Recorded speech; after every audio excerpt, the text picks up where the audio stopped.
일찍 눈이 떠졌습니다. 다시 잠 안 올 것 같아서 그냥 일어났어요. 이번 학기의 전날 수업입니다. 강의 듣고 에세이 써야 돼서 강의 보려고 합니다. 여러분, 해 떴습니다. 와, 진짜 이제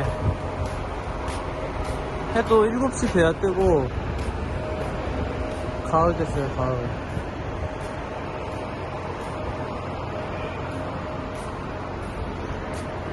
딸기가 이거 이상하게 갔어. 근데 딸기도 끝난 것 같습니다. 얘네들도 이제 슬슬 겨울에 보내줘야 될 것 같은데.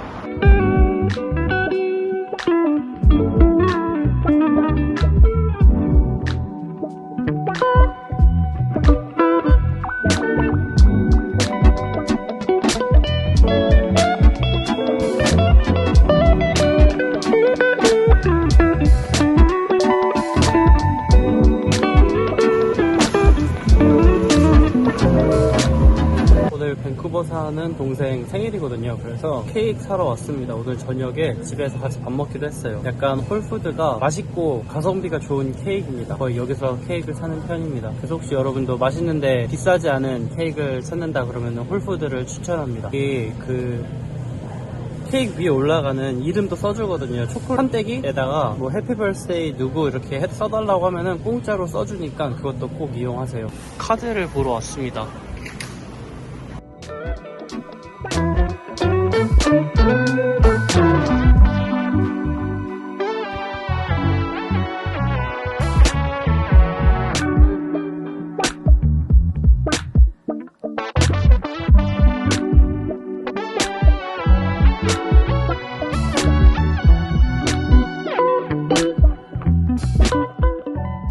어제 아침에 이런 메일이 하나 와 있는 거예요. 이민국에서 온 메일이거든요. 그러니까 뭐 말이 없고 자세한 내용이 없고 그 시민권 시험이나 혹은 뭐 제출해야 할 경우에는 내용이 메일에 있었는데 여기 뭐 별 내용이 없는 거예요. 그러니까 프로그레스를 체크해라 라고만 메일이 온 거죠. 보니까 여기 제가 언제 제출했는지도 나오네요. 작년 7월이니까 1년도 더 전에 저 어플리케이션을 넣었습니다. 사실은 이거보다 더 전에 넣었고 이게 아마 얘네들이 받은 날짜가 이 날짜일 거예요. 달라진 점이 있습니다. 여기 보시면은 원래 다 인 프로그레스였거든요. 요 시티즌 테스트만 빼고는 다 인 프로그레스였는데 요거 4개가 다 한 번에 바뀌었습니다. 아니 백그라운드 요것도 초록색이었던 것 같아요. 실제 캐나다에 머문 날짜 계산하는 거랑 영어 시험, 그리고 이거는 뭐 범죄 경력 보는 건가? 이게 다 인 프로그레스였는데 한 번에 다 싹 다 여기 보시면은 8월 30일 날 이 3개가 한꺼번에 다 초록색으로 바뀐 거를 볼 수 있습니다. 근데 바뀐 건 이때인데 메일은 어저께 왔어요. 그러니까 메일도 한 일주일 늦게 온 거죠. 왜냐면 제가 이 사이트를 맨날 오는 게 아니니까.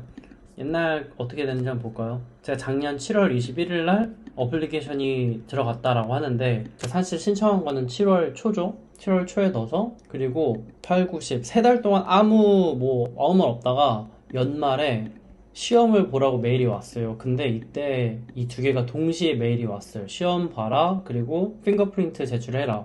근데 핑거프린트 안 내는 사람도 있다고 하더라고요. 그래서 저는 핑거프린트는 뭐 쉬우니까 바로 그 다음 주에 가서 제출을 했고요. 여기 보시면은 그 주에 바로 받았다. 아마 이거 가지고 그 범죄 기록을 조사를 해보는 것 같아요. 그리고 시험은 제가 그때 문제가 좀 있었죠. 시험을 바로 봤어야 되는데 안 보고 미뤘습니다. 뭐 면접 때문인가 미뤘고 그 다음에 백그라운드 이것도 여기서 됐네요. 1월 달에 진작에. 그리고 이때 했었어 시험을 그냥. 근데 안 보고 미뤄가지고 4월 초에 다시 스케줄이 잡히고 나서 4월에 봤어요. 4월쯤에 시험을 받고 2달 만에 시험 본 결과가 일로 간 거죠. 그리고 7, 8, 9, 7, 8, 6 거의 2-3달 만에 이 3개가 업데이트가 있었고요. 지금부터 시민권 세레모니 날짜까지 어느 정도 시간이 걸리는지 검색을 해보면은 4에서 6개월 사이, 그러니까 뭐 다음 주일 수도 있고 6개월 안에는 세레모니가 잡힐 거라는 거죠.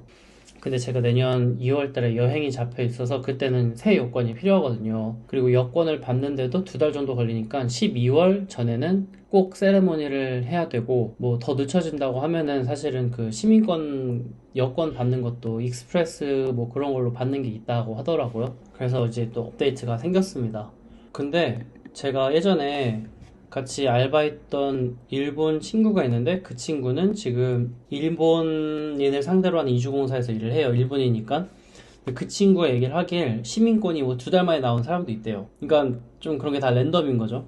그래서 뭐 어쨌든 나오는 거니까 잊어먹고 있으면은 나올 것 같습니다. 그래서 진짜 이번 연도 안에 시민권이 나올 것 같아요. 그리고 매니저한테 지난번에 2주 전에 미국 보내달라고 얘기했는데 뭐 아직 얘기 없습니다. 기대도 안 했고요. 사실 다음 달이 아니라 이번 달 월말 미팅할 때 알려줄 것 같아요. 얘기를 어떻게 했는지에 대해서. 제가 뭐 작년부터 계속 이직 노래를 불렀잖아요. 근데 최근에는 이직을 하고 싶다는 마음이 없어졌습니다. 왜냐면은 제가 지금까지 이직을 계속 하면서 거의 다 주니어급으로 이렇게 새로운 포지션을 들어간 거다 보니까, 그래서 거의 다 주니어로 들어갔고, 근데 이 회사 같은 경우는 반도체 회사니까 경력을 조금 인정을 해줘서 중간 레벨로 들어갔고 뭐 그러건데, 이제는 뭔가 제 포지션이 SDT라고 테스팅 팀에 있거든요. 퀄리티 팀인데 뭐 테스트할 때 그런 프로덕트 속내를 잘 몰라야지 테스트를 다른 시각을 갖고 할 수 있다.